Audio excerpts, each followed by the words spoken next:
J'étais chef d'entreprise, dirigeante de fédération et de réseau. Après le monde de l'entreprise, je suis passée dans l'enseignement, donc j'enseigne dans les écoles de commerce notamment, plutôt les dimensions management, leadership, pouvoir aussi, on a parlé tout à l'heure, pouvoir.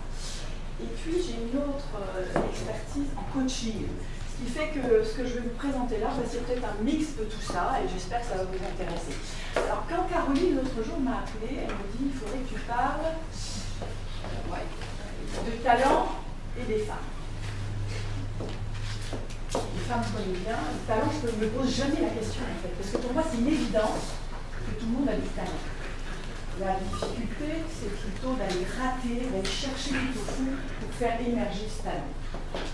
Deuxième question que je me suis posée, mais ça a l'air quand même d'être une question intéressante, puisqu'il y a du monde qui vient.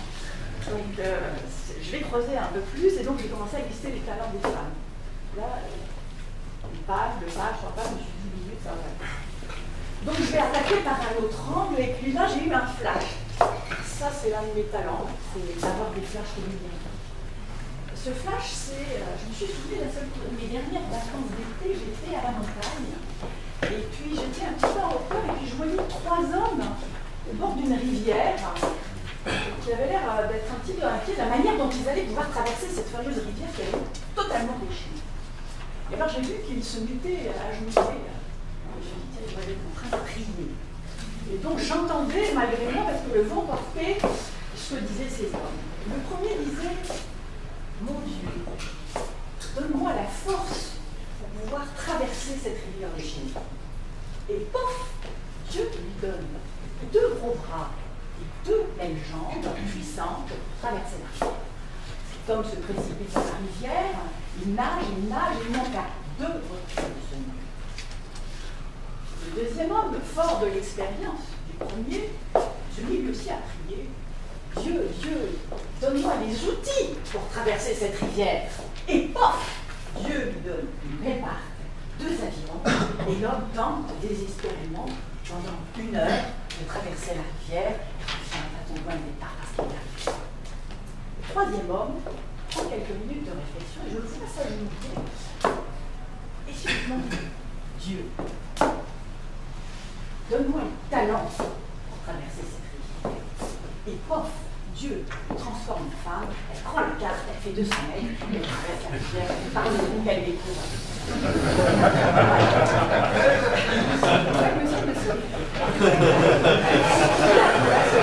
Ce n'est pas possible, les femmes ne savent pas lire les cartes.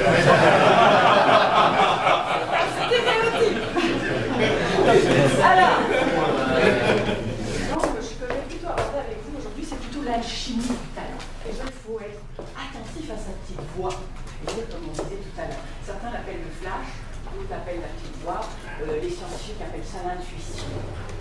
Peut-être un mot que l'on peut dire. Donc, être attentif à ça.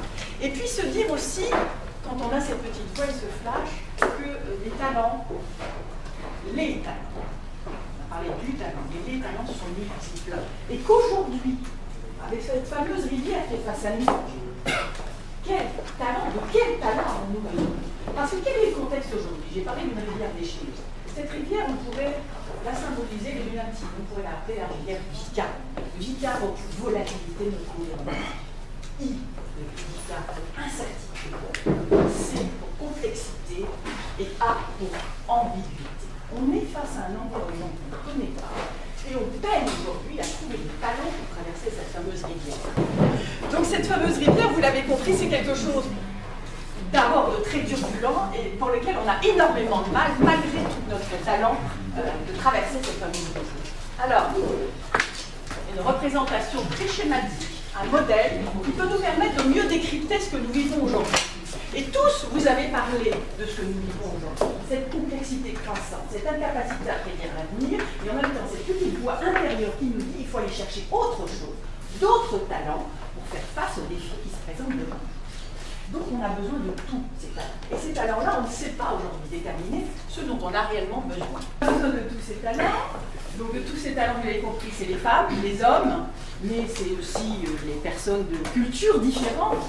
Et puis c'est aussi un sujet dont on parle assez peu actuellement, c'est les âges différents. Parce que quand on parle de l'ensemble des talents, c'est aussi en fonction des expériences de vie. Les très jeunes, les moins jeunes, les seniors à 40 ans, cadre très senior aujourd'hui, c'est l'ensemble de ces talents. Pourquoi? Parce qu'on ne sait pas dire aujourd'hui ce dont on a besoin. J'ai bien aimé l'intervention, on ne parle pas, parce qu'on ne sait pas aujourd'hui ce dont on a besoin pour traverser cette fameuse rivière digitale. Donc entourons-nous d'un maximum de talents. Notre plus grande difficulté aujourd'hui, je dirais, c'est d'intégrer, de faire émerger et d'intégrer ces talents. Pourquoi? Parce que on a parlé de bureaucratie tout à l'heure. On a parlé de modèles collaboratifs. On a parlé d'absence de modèle. On se cherche, on ne sait pas comment agglomérer les bonnes volontés. Et mon petit schéma, dès qu'il apparaît, modélise en fait ce qui est en train de se passer, c'est-à-dire le parallèle qui peut être fait aujourd'hui entre tous les modèles existants. Et on voit à travers ce modèle-là, qui s'appelle la spirale dynamique, il y en a certains qui connaissent, c'est une révision pour ici. Donc on voit en fait que tous ces modèles coexistent et en même temps qu'il y a une espèce de tension vers le haut, vers un modèle agrégateur, qui est en même temps un modèle qui agrège et qui désagrège, un peu style des barbares. C'est-à-dire en fait le modèle de leadership à l'intérieur de ce modèle-là est totalement différent de ce qu'on connaît aujourd'hui. C'est-à-dire, alors certains parlent de co-leadership, on ne peut même pas utiliser le terme de co-leadership. C'est un peu comme un groupe de jazz, si je peux prendre l'expression et l'image, c'est-à-dire chacun est leader de son projet, chacun est leader de ses talents. Et si on voulait d'ailleurs définir le talent avec précision, par rapport aux compétences qu'on connaît bien aujourd'hui, j'ai mis les compétences, c'est le savoir-faire, le talent, c'est le plaisir de faire. Compétence, c'est le savoir-faire, le talent, c'est le plaisir de faire. Et donc, dans l'émergence de ce nouveau modèle, on voit qu'on doit agréger non plus des savoir-faire, mais des plaisirs de faire. Et c'est là que ça se construit. Parce que nos modèles traditionnels de management, ils savent mettre dans des petites boîtes. J'ai besoin de telles compétences pour tel projet, la stratégie de mon entreprise que je projette à 5 ans. Sauf que mon talent humain pas forcément envie d'aller dans cette petite boîte. D'où le paradoxe de l'entreprise. Je dois développer les talents. Si je développe les talents, je développe l'envergure de mes collaborateurs. Et mes collaborateurs, ils ont envie de rentrer dans une petite boîte. Madame l'entreprise, est-ce qu'il a envie d'aller dans cette petite boîte? Et donc on est en plein paradoxe aujourd'hui. Paradoxe de trouver le type de management et leadership qui va pouvoir se mettre en place par rapport à ça. Modèle d'organisation, faire grandir ses talents et en même temps, comment moi, entreprise, je peux faire grandir les gens en les retenant. On entend beaucoup le mot rétention des gens. Moi, je vais retenir les gens dont les ailes se déploient. Comment je vais retenir les gens dont les ailes se déploient? L'inspiration. Le sens, l'inspiration. Rien d'autre. C'est pas parce que vous allez offrir carrière magnifique, des viviers de haut potentiel, etc. Moi, j'en crois la première chose qu'ils font une fois qu'ils vont déployer les ailes, ils vont voler leur propre aile. Ils créent leur boîte, ils créent une structure, les bypass que vous voulez, ils vont voler leur propre aile. Donc le vrai challenge aujourd'hui, c'est de gérer ce paradoxe-là. Alors voilà, ça c'était l'alchimie du talent. Ben, je vous le refaire, Donc l'alchimie du talent et donc le modèle. Voilà, le modèle dont on parlait, la spirale dynamique, c'est quelque part une photographie d'une manière synthétique de représenter les évolutions, on appelle ça les évolutions au niveau de conscience de la société. En fait, vous voyez, alors les couleurs représentent les différents modèles. C'est-à-dire, on est à peu près ici aujourd'hui. Le modèle orange, c'est l'entreprise capitaliste classique, dont les valeurs sont la performance individuelle. On a un modèle dominant aujourd'hui dans notre pays et dans les mondes occidentaux d'une manière générale, qui est valeur, performance individuelle. On voit à côté de ça commencer à émerger des structures qu'on appelle vertes. Modèle de management, le centre, autour, on s'agrège sur un sens commun. On change de type de leadership. Orange, structure hiérarchique traditionnelle. Vert, groupe qui s'unit autour d'un projet. On monte actuellement vers ce qu'on appelle le jaune. Le jaune, c'est le système qui se cherche avec un individu, a priori, qui coordonne tant bien que mal, parce qu'il a compris que les individus avaient des systèmes de valeurs différents, et donc il essaie tant bien que mal de coordonner l'ensemble des couleurs, c'est-à-dire l'ensemble des individus avec des systèmes de valeurs différents. Le orange, qui est, lui, dominante, performance individuelle, Le bleu, qui est le système bureaucratique classique dont on parlait tout à l'heure, c'est-à-dire ordre et méthode.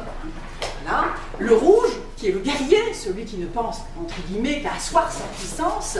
Le vert, qui lui rejette aussi les autres systèmes et qui a cette volonté, entre guillemets, de travailler en mais en co-fusionnel, avec le désordre que ça peut organiser, puisqu'il rejette les rouges, il rejette les oranges, etc. Et donc notre ami jaune, entre guillemets, a vocation à essayer de coordonner tout ça. C'est ce que peut-être essaie de faire les barbares, c'est-à-dire d'intégrer des individus avec des systèmes de valeurs différents et de trouver un mode d'organisation et de leadership qui laisse émerger les talents, mais en même temps permet de fonctionner. Quel processus, quelle organisation, quel système, quel type de management, quel type de leadership. Et donc aujourd'hui, on est en train de monter là-dedans, hein, mais avec une coexistence de tous les systèmes en parallèle. On parle de la France, avec tous ces systèmes en parallèle, on parle de l'Afrique, c'est encore autre chose, on a plutôt une dominante rouge encore aujourd'hui, voire violette, c'est-à-dire tribal, oups, vous voyez plus rien, tribal, c'est ça c'était vous, ça c'est pas l'Afrique, hein, c'est nous, c'est quand j'explique les petites boîtes, vous voyez, on veut les rentrer dans les petites boîtes. Donc voilà, donc 3 points clés pour vous dire qu'aujourd'hui on a besoin de tous les talents, hommes, femmes, il n'y a pas de différence entre les hommes et les femmes. C'est pour ça que tu m'as posé la question des femmes et des femmes. J'avais une liste, mais en fait, j'avais la même problème. Alors, les seniors, les juniors, les cultures différentes, parce qu'on ne sait pas où on va. Donc, optimisons nos chances de faire grandir tous ces talents pour pouvoir réussir ce challenge. Donc, 1, on a besoin de tous les talents. 2, c'est difficile de nous ouvrir à cette diversité. Oui, c'est difficile, on n'a pas l'habitude. On ne sait pas comment les manager, on ne sait pas quel système mettre en place. Et 3, c'est un vrai paradoxe pour l'entreprise. Donc, on arrête de parler de rétention des talents.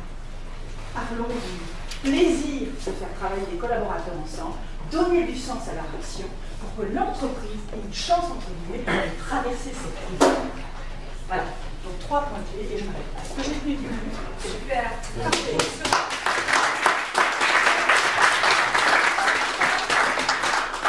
Une question provocatrice justement. Moi, ce que je veux dire, c'est que tout le monde est talentueux. Est-ce qu'aujourd'hui, pour toi, parce que ton job c'est leadership, tout ça, et puis tu essaies de faire une démonstration, est-ce que tu penses que le mot talent aujourd'hui fait sens quand on l'utilise autant dans les entreprises? Non, pas.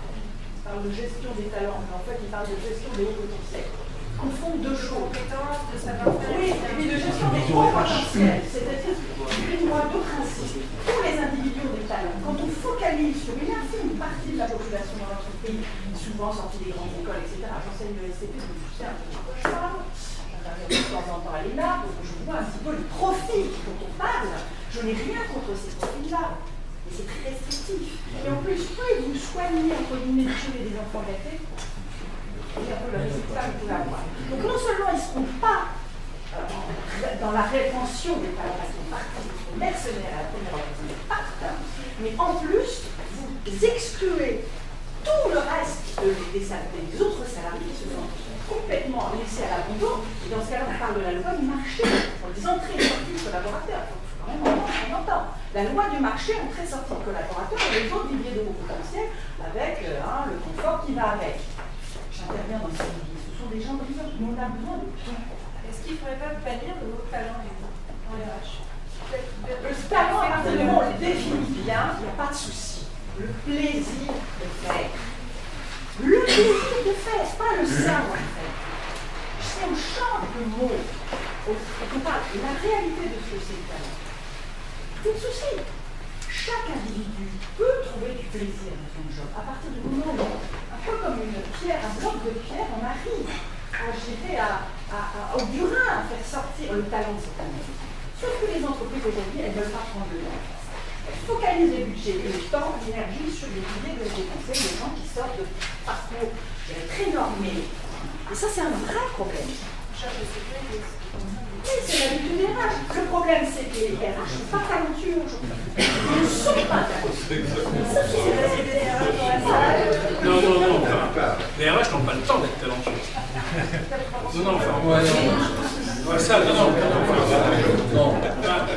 Je suis très caricaturale en ce moment. Parce qu'ils sont mis dans un cadre pour certains, il va bien sortir. Oui, mais on est d'accord, ils sont en souffrance. Les RH sont en souffrance. Oui, voilà, je préfère. Moi, je fais de la guitare, je suis pas tellement sur la guitare, je prends du plaisir. Vas-y, Pascal. Non, mais je pense que... Et depuis tout à l'heure, on parle plaisir, on imagine toujours quelque chose.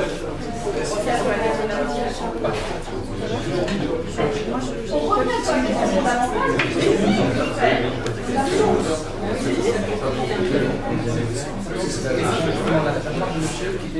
Vas-y, Tania, ça monte. Je fais exprès, je provoque. On m'a dit que c'était polémique aujourd'hui.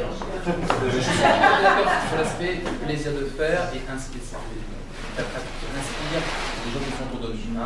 Et justement, la remarque de monsieur Martin qui disait oui, mais moi je fais de la guitare, mais je ne suis pas talentueux. J'ai le plaisir de le faire. Donc là, comment il y a quand même, est-ce que c'est suffisant de parler simplement du plaisir? Plaisir, des gradations, on les mesurait. Oui, mais est-ce que là dans le cas présent, monsieur a plaisir de faire la guitare, mais il n'est pas talentueux. Est-ce que pour autant, on va l'embaucher dans un orchestre? Pas forcément. Alors justement, est-ce que la notion de plaisir est suffisante? C'est pour ça que je coach les gens de façon à pouvoir leur développer ce plaisir-là et voir effectivement si quand même des candidatures ou pas. Le plaisir, ça vient du désir profond de réaliser quelque chose. On est d'accord. On a la source profonde qui est le désir, souvent l'inconscient, etc. On a envie de réaliser des choses. Donc la motivation. Si monsieur a du plaisir, un plaisir intense, en général, il a envie de poursuivre, de se perfectionner. Maintenant, il n'a peut-être pas forcément envie de rentrer dans le cadre d'un orchestre. Il a du plaisir pour lui-même, de jouer peut-être chez lui ou près de son épouse ou de sa famille, etc. C'est un exemple. Non, mais c'est intéressant. Je pense que dissocier le plaisir sur le sol, humblement, j'adhère pas. Voilà, et puis c'est l'occasion de voter, puisque en fait on va faire une question ensemble. La question c'est donc le talent, est-ce le plaisir de faire? Seulement? Pas que seulement. Non, c'est pas seulement, mais c'est une des dimensions. Je pense que je vous ai tenté de vous montrer un petit peu en 10 minutes. Il avait on va Serge, qui est pas sur la photo. Est-ce que le talent pour vous, c'est le plaisir de faire? C'est comme la plante qui fait grandir. On arrose, et le talent se développe. Alors, j'ai pas dit le talent là, je dis le talent là. Niveau 1. C'est une composante. Mais en fait, je pense que ce sera toujours il n'y aura jamais il n'y aura jamais un bloc pour le talent. Il n'y aura jamais un bloc sur le talent. C'est un bloc, multiple dimensions. Mais vous voyez, ce qui est très amusant dans je fais exprès de lancer plus loin, c'est qu'on peut toujours rationaliser à outrance, c'est-à-dire être dans le monde des oranges. Quand on monte dans le niveau jaune, là, on rationalise. On écoute sa petite voix, et on a ce qu'on appelle l'intention. Et on écoute ce qu'on appelle la force de l'intention. Les forces de l'intention. Et on voit autour de soi s'agréger les gens et les projets à partir du moment où on a la force de l'intention. Donc ça, je ne peux pas le développer, c'est encore autre chose. Ça paraît un peu ésotérique comme ça, mais c'est une réalité. Beaucoup moins rationnel que dans le monde. Ça, c'est coaching. Merci, Isabelle.